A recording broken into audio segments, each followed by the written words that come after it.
Ugh. Hey, what's up, Calvin? Good to see you. Thanks for coming in.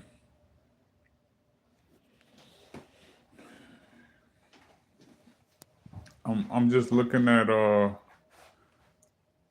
some flights. I'm booking some flights just in case India doesn't approve of my visa or they don't respond in time. I'm gonna cancel my flight to India, get my money back, and book another flight. Probably to Bangkok, but now I'm looking at some European countries where I can stay there. I can visit there, stay for about 3 days. I'll get a hostel and then go to Bangkok. So I'm calculating prices. Or I reset it because sometimes they won't, like YouTube won't um push the channel. Like they won't let people come in here. Not let them, but they won't. When they won't have an opportunity to come in here because it's been streaming for so long. So I'm doing good. Hey, prophetic images. I'm having a good day. How about you? Can't complain today.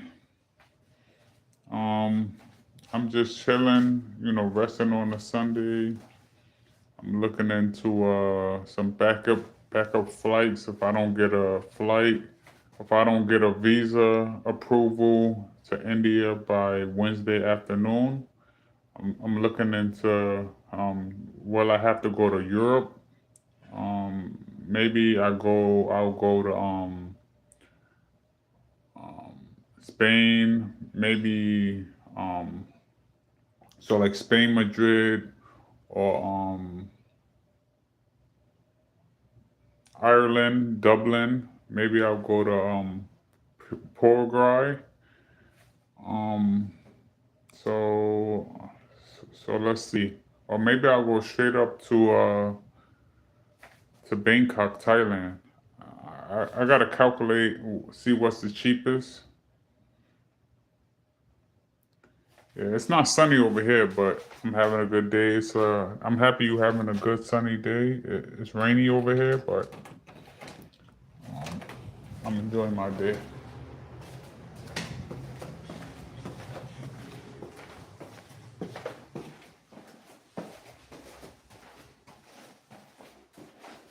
I'm happy you enjoying your day. It's a rest day. It's a Sunday, so you know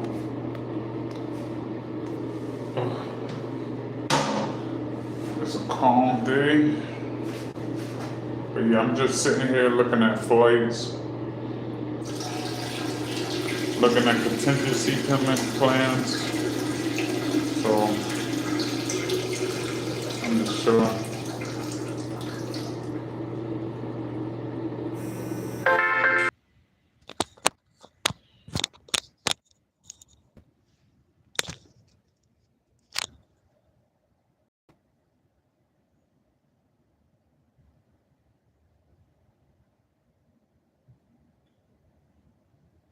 Sorry about that, guys. My friend called me.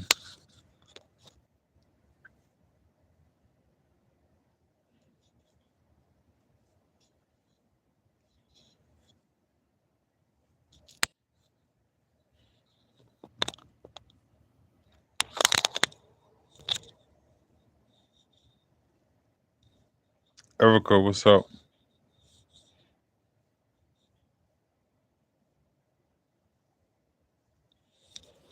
Finally, it stopped raining over here.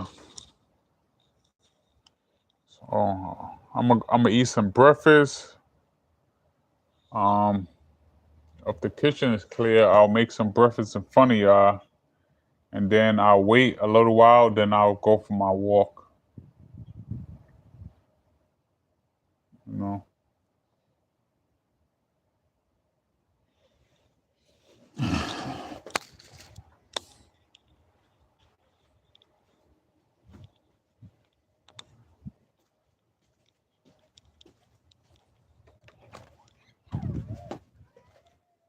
Ooh, that smells good. Hey, how you doing? All right, man. How's the weather out Out there, it's good. There's no complaints. there? Not too hot? Nah, it's nice. It was raining all day today, this morning.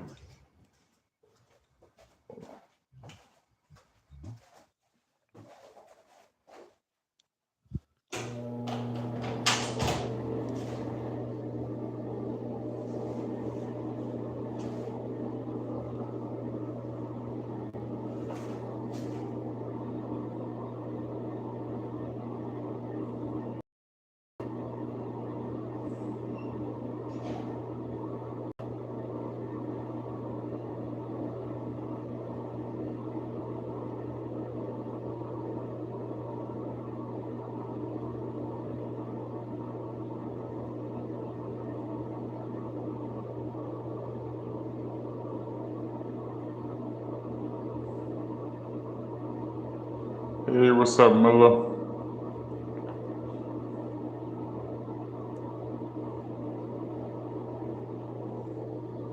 About to make some food, some brunch.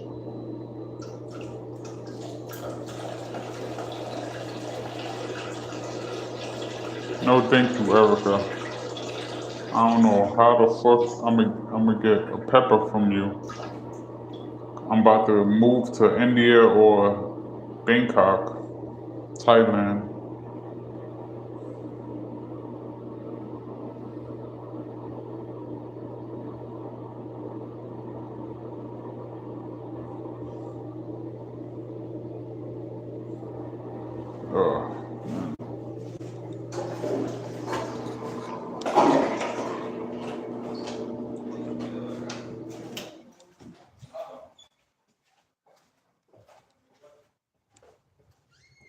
That smells like Chinese.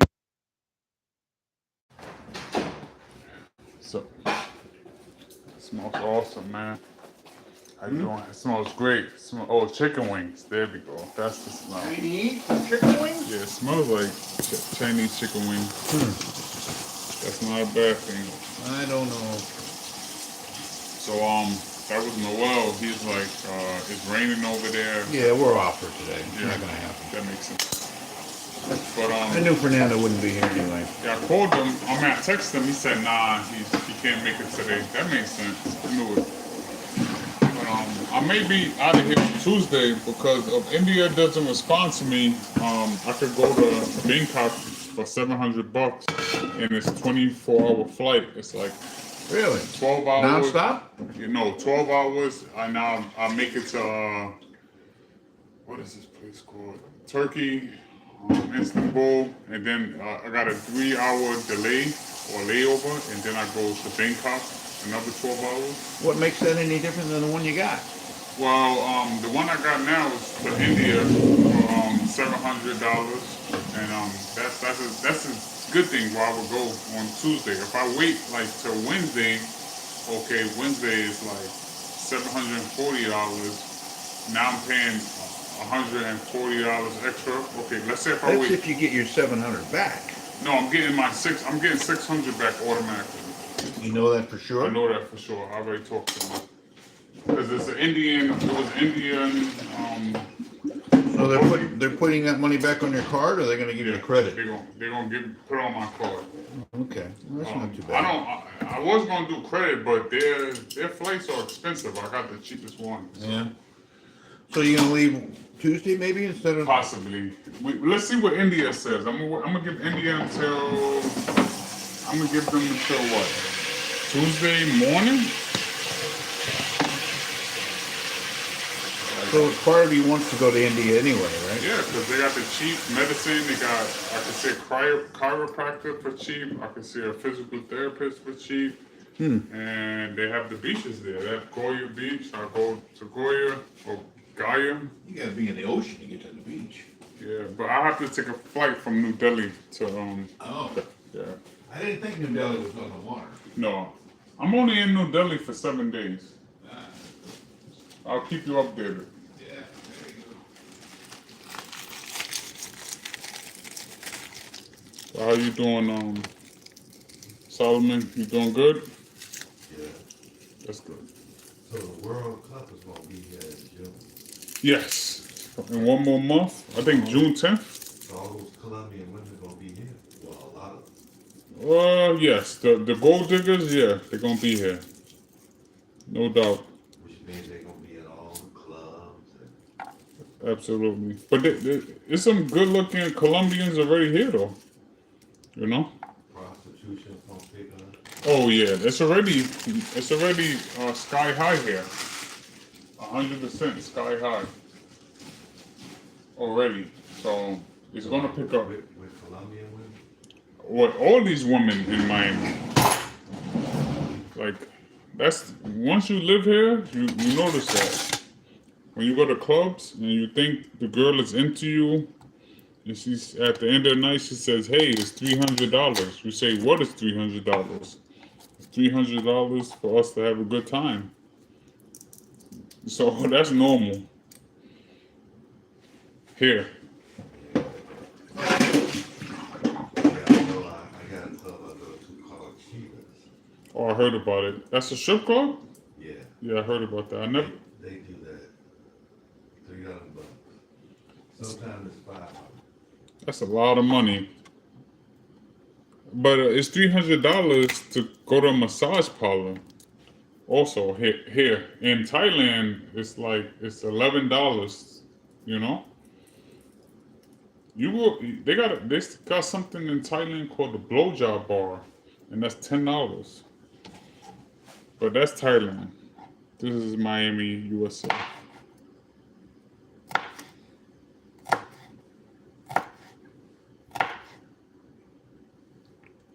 I'm curious, what are the areas here in Miami for prostitution?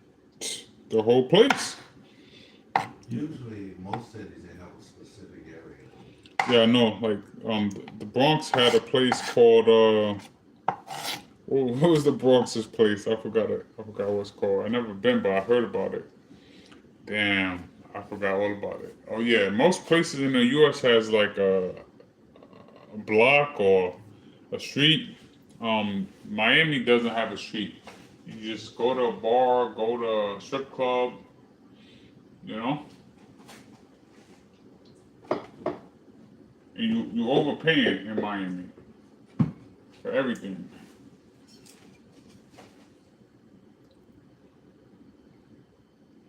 An old Chinese lady at a massage parlor is $300. Old. Like, so I'm happy I'm out of here, man.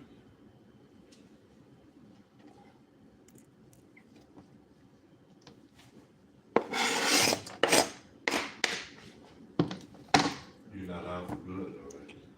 Well, treatment, best bang for your buck. Why not? So I'm just happy this terrible experience in America, in Miami specifically, is over. It's basically over in the next 48 hours, 42 hours. No, it's like 72 hours. It should be over soon. It might be 48 hours because it's Sunday. I might be out of here on Tuesday. You know? And your income, you could do an income to a YouTube channel. Oh yeah, I think that's gonna happen. I think I'm gonna get monetized from YouTube in a year. So 2027, June 1st. What's monetized? Like they're gonna pay me a check every single month. That's what monetize is. And I think that's at this rate, if I keep up this momentum, I think it's gonna happen by next year, June. And then I'll still have those workers' comp checks coming in, but the workers' comp stops 2027 December, and then that's when disability should kick in. So I should be fine, you know. But worst case scenario, let's say I'm not fine, I'll come back to Miami, not in this house. I'm not coming back to this house, but I'll come back to Miami and get a job. That's the worst case scenario. And that would be bad. Because I don't speak Spanish, so getting a job in Miami, it's going to be tough. And but I have to pick Miami because I really can't be in the cold weather. I get depressed. My deficits start coming to life in cold weather. Maybe I could move to Texas, but Texas get a real winter. But yeah, I'm done. I'm done with this house. Like I'm gonna come back to this house to visit in about 10 months. I'll visit for 1 day, 2 days max. But then I'm out of here. Well, I used to live in Dallas. Yeah, they got a real winter up in north, but I hear South Texas the winter is not that bad. What about Dallas? They get a winter? Yeah, that's where I used to live in Fort Worth. Well, Dallas, Fort Worth. Okay. They right next to each other. Matter of fact, I used to live in Fort Worth when I worked in Dallas. Austin is right near Fort Worth. No, Austin is more down, more middle ways to state. Okay. That's one place I can move to and get a job.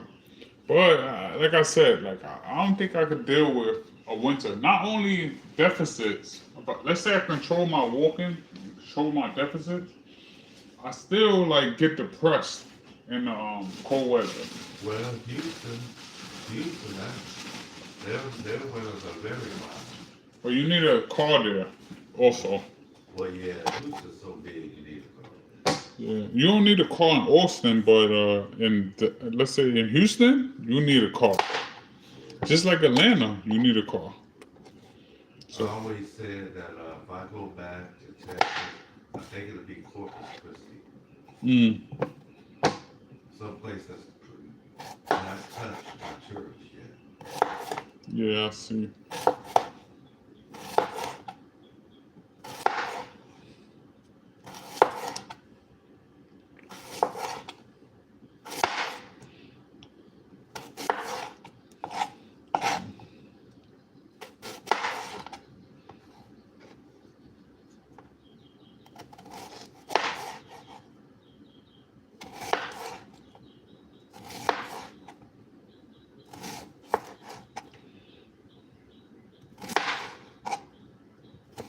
I know what you mean. I'm just sick of Miami, man. These girls with fake bodies, OnlyFans, the gold diggers. They think millionaires want them. The millionaires want them, but they want other women too. The delusion of Miami. I'm tired of it. That's why I moved the first time. The only reason I'm here is because I had that stroke. So now it's over, and I could live a nice, happy life, eating healthier food, interacting with real women that don't have a crazy agenda, and if they do, all women want money, but in Miami they want millions of dollars. So, and then they can't cook, they can't do anything. Like the last girl I had in Florida, this girl did not know how to cook. She was a crazy feminist. She was fat. It's crazy. So I'm not dealing with that anymore.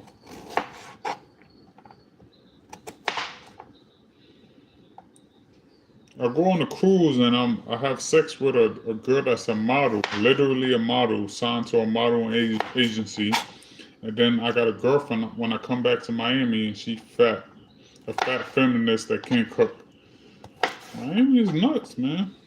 But I'll just look at it as a chapter in my life. I had to go through this, and things are about to get way better.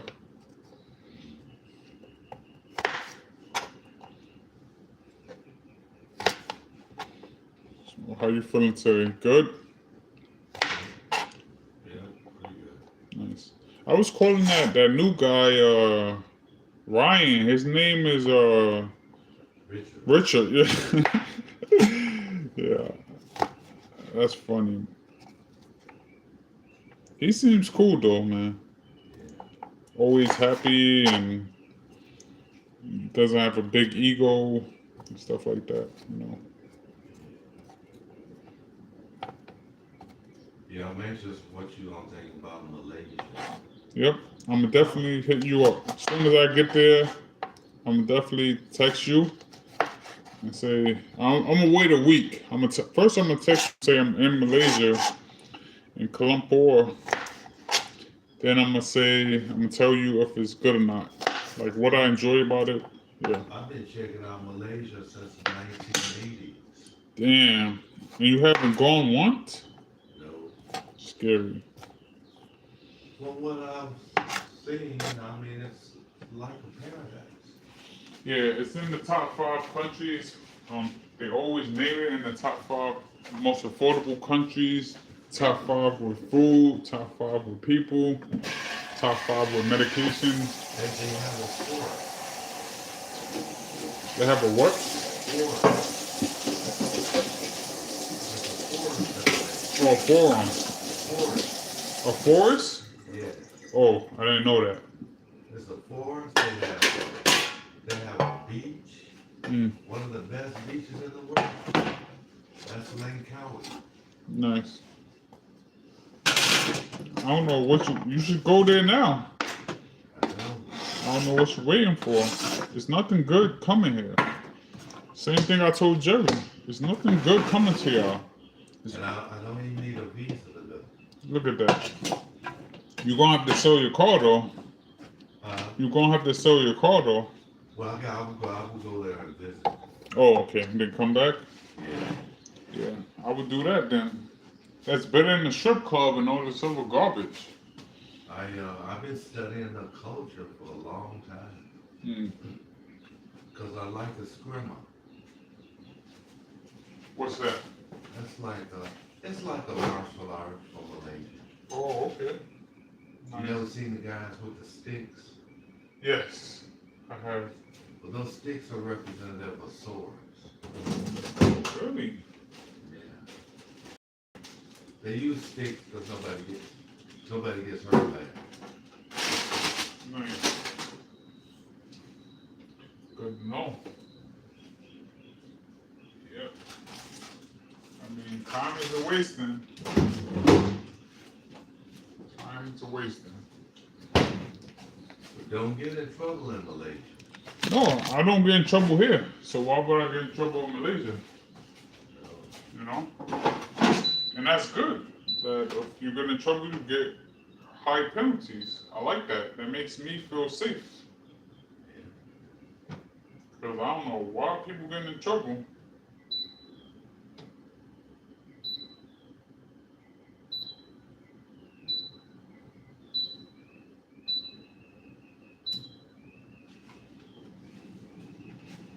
But I think it's talking about for good. It would be Malaysia, Philippines, or Thailand, or Indonesia. I would never stay in one country for good. I will always visit the other countries around that country. Yeah. Like I didn't even stay in America for good.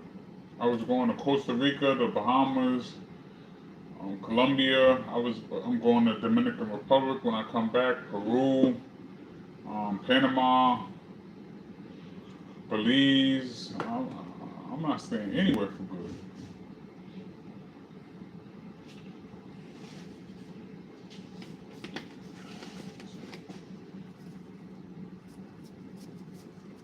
Have you been to Indonesia?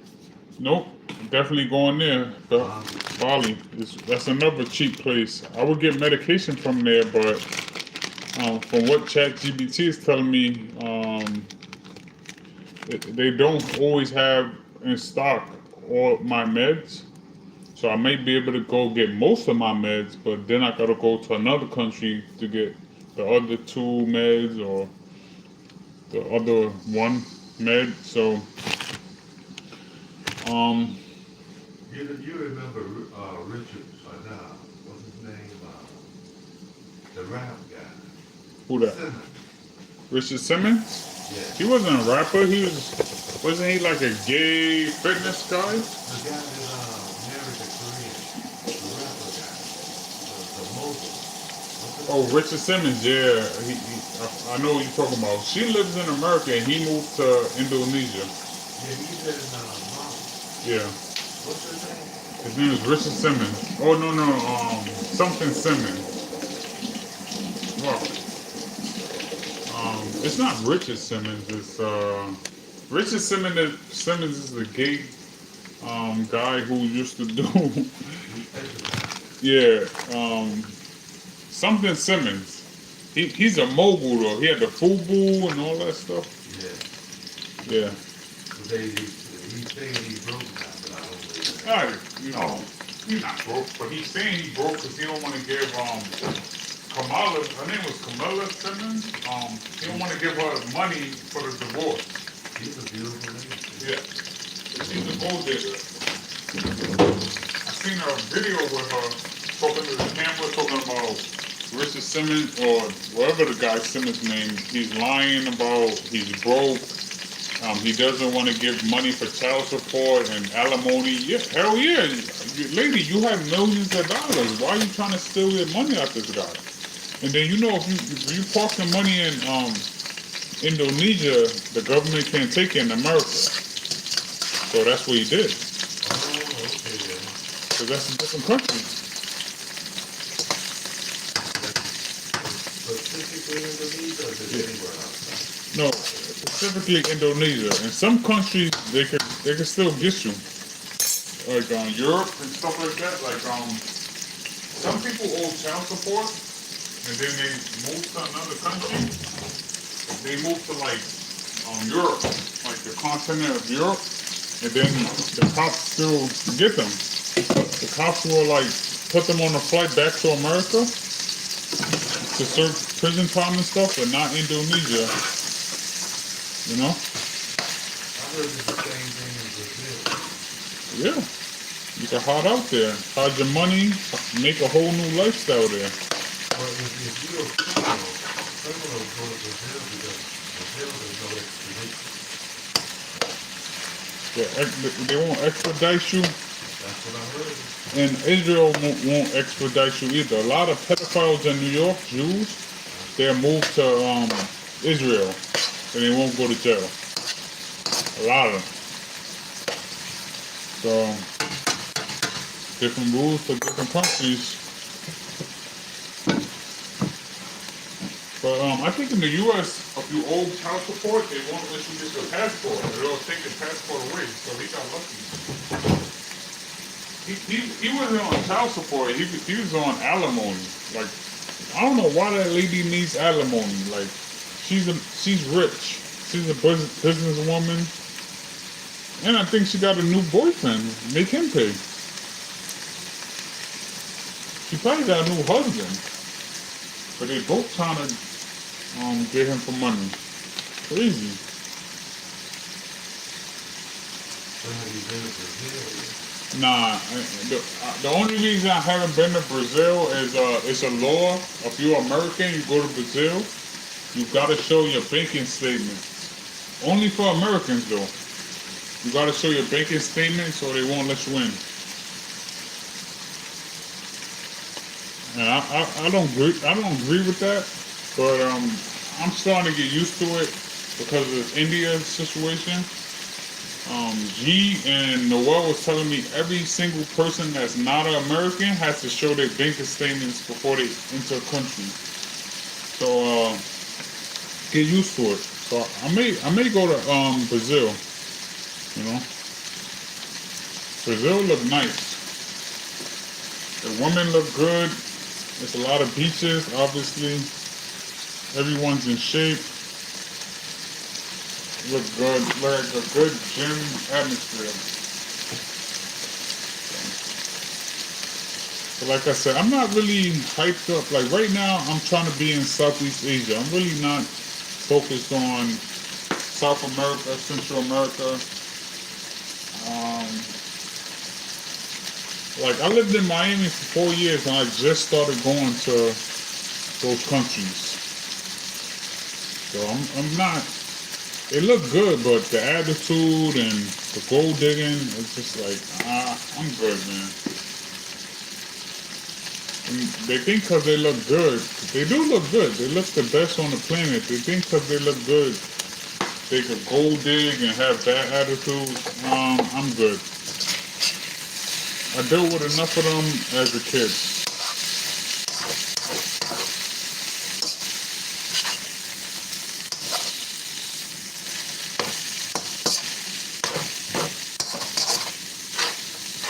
that's just me.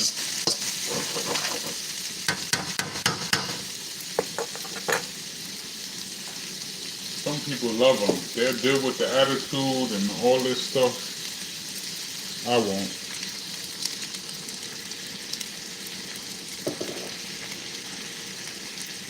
Same thing with black women. I won't put up with their garbage. To me, they both the same.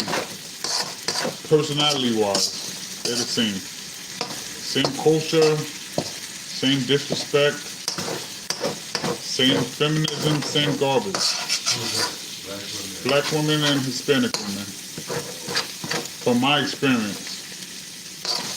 And that's what all the guys are saying that online. Same crap. So these women here, some of them are Hispanic, but all of them are Hispanic. Well, they all Latino. And you talking about Miami? Yeah. 99% Latino. What about the Cubans? They like that's Latino. They speak Spanish, right? Or they from a Spanish bloodline. Cubans, Ecuadorians, Colombians, Costa Ricans, Puerto Ricans, Dominicans, all the same shit. But some guys could deal with it. As long as the woman look good, they'll put up with any kind of abuse. As long as they let the guy have sex, he'll put up with the abuse. Me, I can't do it. I can't take the abuse. Cause I just get another woman. What about those women down here in Spanish Harlem? Same garbage. Same shit. And the whole America is like that. The whole New York is like feminist. I had a woman at a bar in New York. It was Lower East Side of Manhattan. No, this was Midtown near Times Square. I used to go to a UFC bar every Saturday to watch the UFC there. And I remember I met this woman at the bar and she said, all penis and vagina is rape. She said all penis and vagina is rape. Yeah, I was drunk at that time. I started laughing. I was like, please, lady. But I told you, like, that's a very communist, leftist place. Like, I had a woman call me a terrorist during COVID because I didn't wear a mask outside. I told you that story. I was in Central Park. There was a lot of open air. She called me a terrorist for trying to kill masses of people because I didn't have a mask on. I was like, yo, go inside your house. Like, obviously, you shouldn't be outside. So, New York City is crazy. They have people wearing a mask. I know, man. That was a crazy time, man. Yeah. We did a research paper on wearing a mask. Why would you wear a mask when all your stuff coming out of you is going right into you? I know. That obviously all you gotta do is wear that mask for one day and you know it's not healthy. You can't breathe in it. All the like germs get inside, you can't leave you, it's going right into the system. People are dumb, man. Whatever the government tells them, they say yes. You know? So stupid. But then what I didn't like is people was getting mad if you wasn't following what they was doing. You know? That's what really got me mad.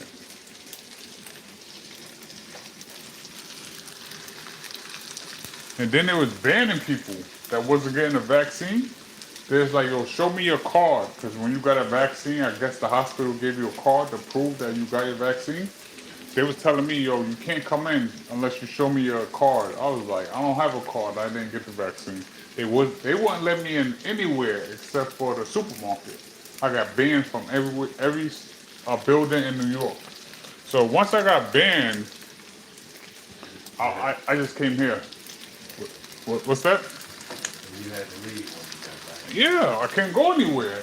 Like, I had no life. And then when I came here, it was like COVID didn't even happen.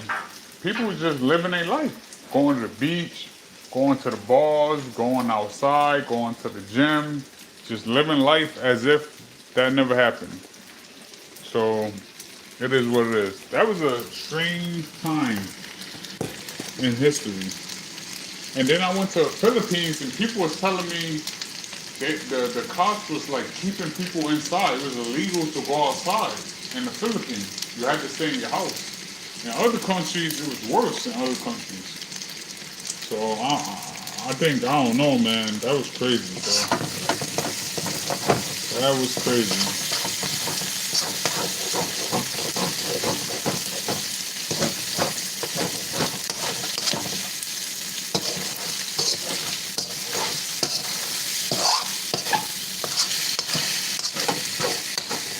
That was different. Hopefully that never happens again. You know?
What's that?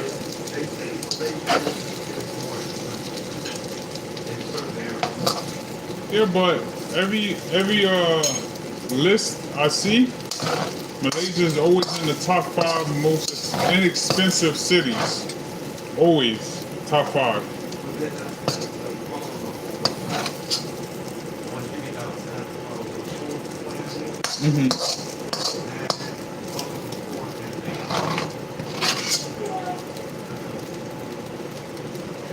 Yeah, I'm sure smaller cities is better.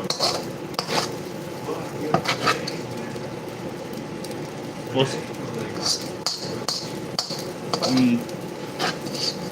yeah. I'm definitely gonna visit there, but I'm not gonna stay there. Like I didn't go halfway across the world to stay in one country.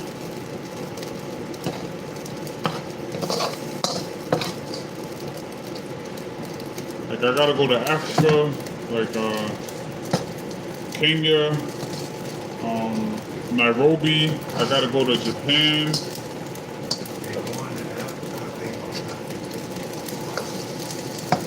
Well, I gotta go to Egypt too.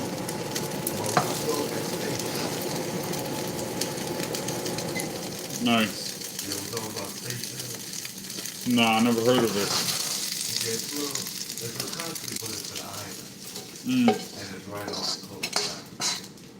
It's supposed to be really nice. Go check it out.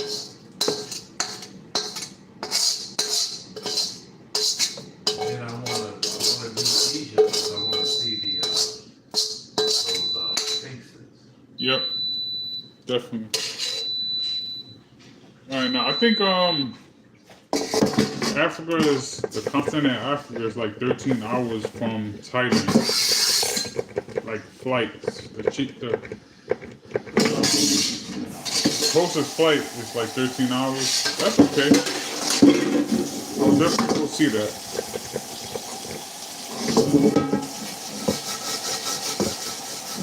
Yeah.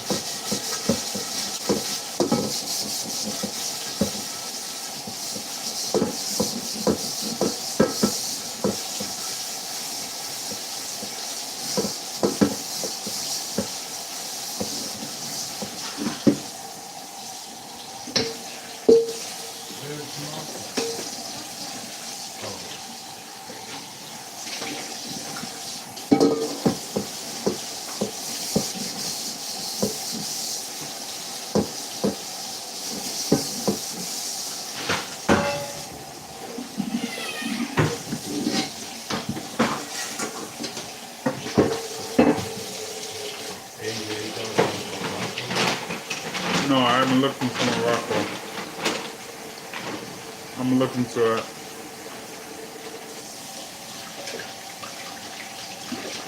Only thing I looked into over there is Kenya, Nairobi. You know, they did a movie with Humphrey Bogart. Mm. I'm sure it's a lot of nice places over there.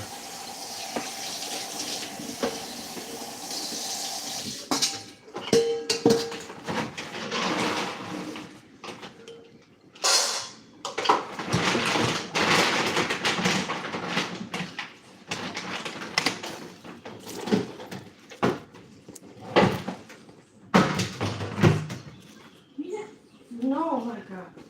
I don't know who put things on the truck, but never put like all the speed around, bro.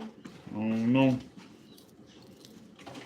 Well, like it's trash at the She's bottom. one who's eating everything. Eating and leaking everything whenever people don't put like, fucking trash.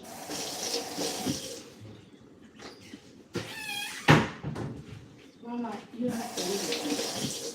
I would put a sign there that says, "Put your shirt in the trash." Yeah, please, because it's not easy, it's not hard to, but just put it out there.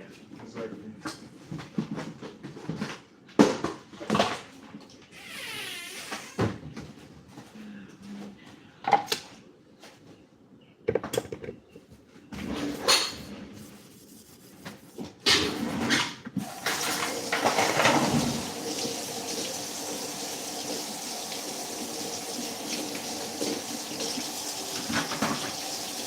Maxi,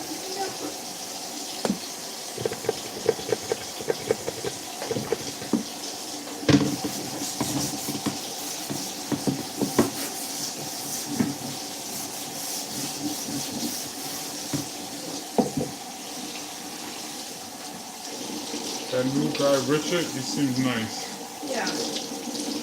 Very smiley and stuff like that. He You know? thought he's fine. You can at least have a conversation. Yep. And that doesn't work.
name is Russell Simmons. Russell Simmons. What was we calling him before? Richard. Richard Simmons. Yeah. You probably got a lot of jokes in school on because of that. That's funny.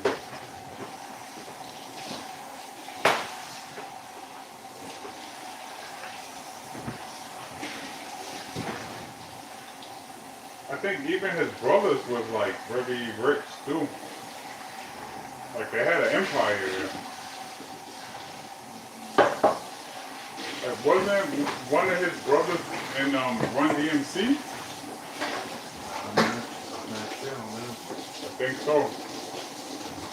The big one. Like big size one. And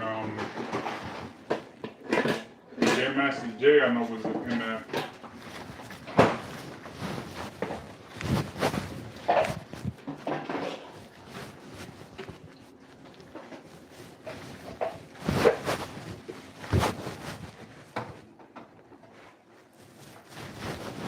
Alright, y'all, see y'all later.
No more rain.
No, Viking cannot be mod right now, not yet.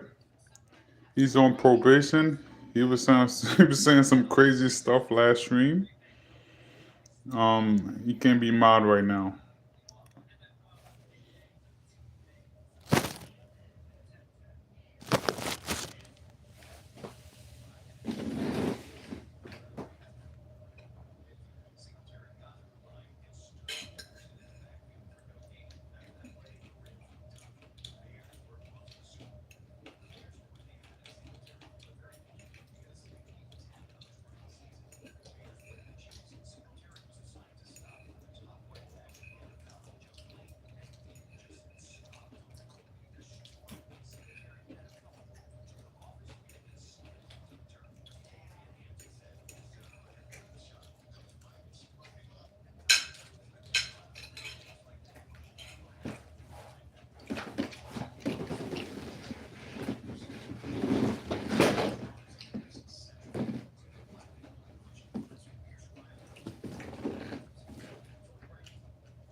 So hard that every time Singletary would make a tackle, he would scream or make a wild noise, which earned him the nickname Samurai Mike. And the Samurai was on full display.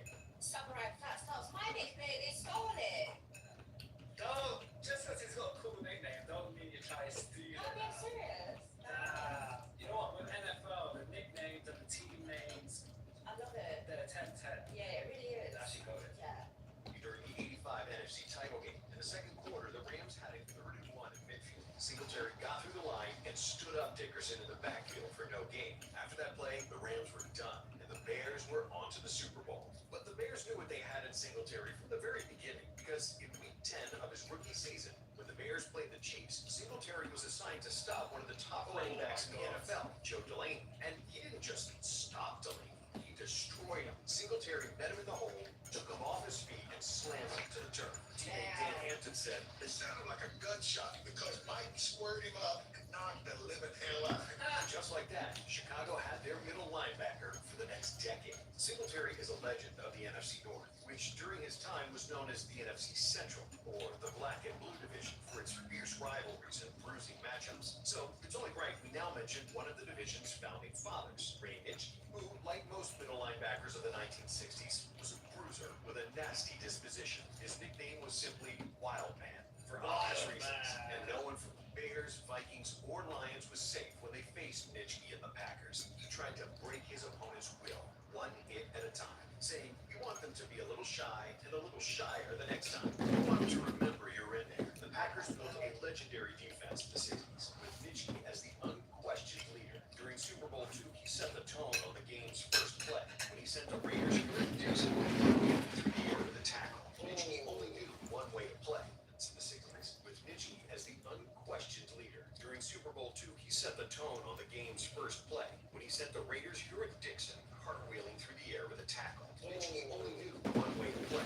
That was all out. That meant he was a terror on the practice field, too. Didn't matter if you were in shorts, in t-shirts, you always buckled your hat when you went close to Raymond, because he was going to hit you. His teammate Jerry Kramer said Nitschke would have enjoyed watching him. That's the definition of a real linebacker. Just a fight. He's there to a madness. Yeah. A relentless punisher like Junior Seau smash opponents to pieces. That's exactly what Seau did. Thank you so much. Years in the NFL. He was fearless against I see you blockers and clips. ball carriers at the point of attack. He didn't just wreak havoc. I lied. Yardage either. You weren't safe from Seau 50 yards downfield. I lied about what? The Chargers were playing the Seahawks. Seattle's Tommy Rocket's fist. passed and then tried to run for more yards with a husky. What did I lie about? He went limp once I hit him, Seau I said. lied about banning you? Seau's body paid a heavy price for the way he played. No, that's It would. it just, I mean, it hurts you. A few Moron. years before he left the game, he knew his post-playing would be rough. When we're 50, 40 years old, we probably won't be able to walk, he said. And despite that, he always believed in it. Generally ask the question, why did that guy retire at early 30s? Yeah. There's your answer. So their bodies deteriorate. They just smash into each other. Even if you're the one tackling, damaging your boat. Passion. There was this passion which made him one of the most well-respected players to ever lace him up. But Bill Romanowski didn't receive much respect from his colleagues around the league, because while he was a master disruptor, Romanowski often used the dark arts to do so. I was upset at Romanowski, not because he was white, spit the black guy's face, because he disrespected another man. Like breaking Kerry Collins' jaw, spitting in J.J. Stokes' face, or cheap shots that we didn't even count. But Why that did doesn't people do mean he that? wasn't a fool. What? I hate when people spit on other people's face. It's so disrespectful. That's it. Yeah, disgusting. It's like one of the worst things you can do. Now, It's like saying, I'm above you, you're trash. I'd rather be punched in the face than smell it 100 times. Morris when he was between the lines, just like in the 1998 AFC Championship game when he rocked chess running back Curtis Martin in the open field. Or in the 1996 game when he put the Vikings Leroy Horn to sleep, and he had no mercy on the quarterbacks either, like he did Chandler. Falcons drive in Super Bowl 33. A lot of times, what really matters is how hard you hit him, Romanowski said. He claims that his career reached a turning point when 49ers teammate Ronnie Lott called him out for being soft. Romanowski took Lott's words to heart, and from that point on, he played with an edge. He was going to hit everyone, legally or not. And while Romanowski went way over to the dark side, James Harrison definitely toed the line of being a villain as well. Harrison had a mean streak, and he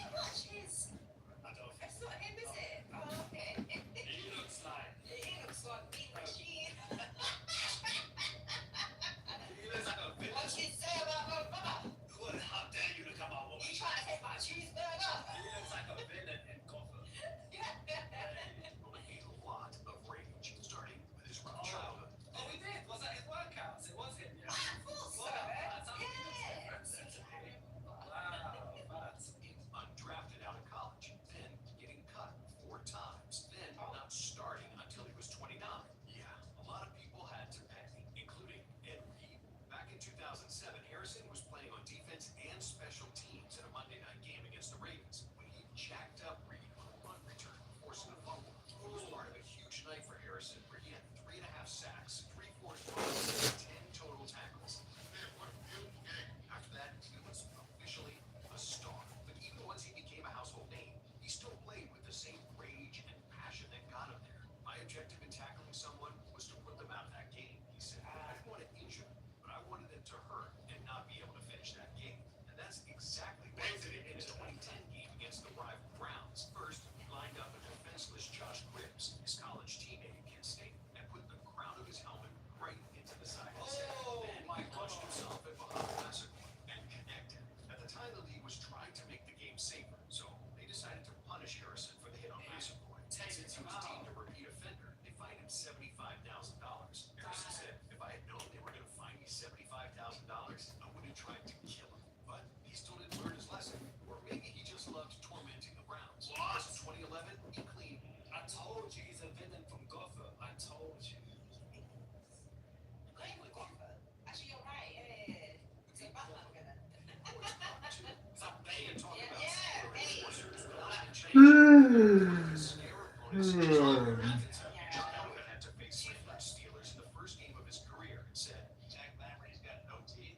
He's slobbering. And then I was like, you know, if Danny M was there and I could click my heels, get me out of here, I'd have got out of there. But Lambert had the game to go along with his looks. And his play style earned him the name Dracula in cleats. Lambert once said, I think the game is designed to reward those who hit the hardest. As a rookie in 1974, he started at middle linebacker for the Steel Curtain defense. And in his very first game, he crushed the Colts with a goal line stand. And then by flattening receiver Glenn Dowdy, that game launched an 11-year reign of terror. But the hit that people outside Pittsburgh remember him for wasn't even during a live play. It was Lambert slinging the Cowboys' Cliff Harris to the turf in Super Bowl X.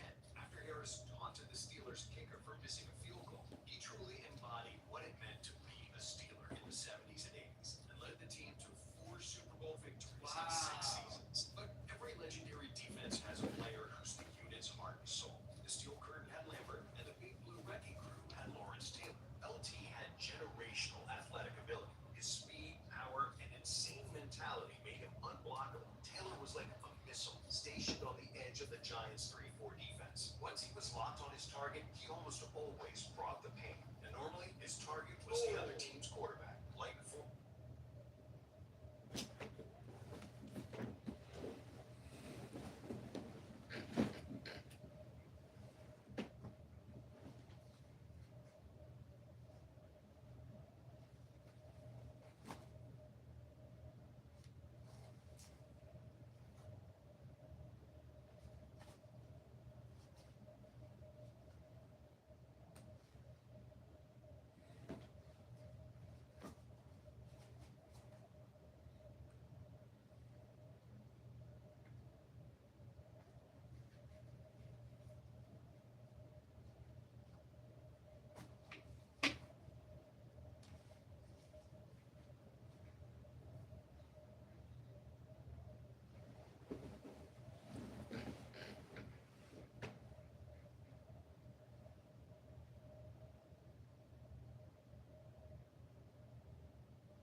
Hey,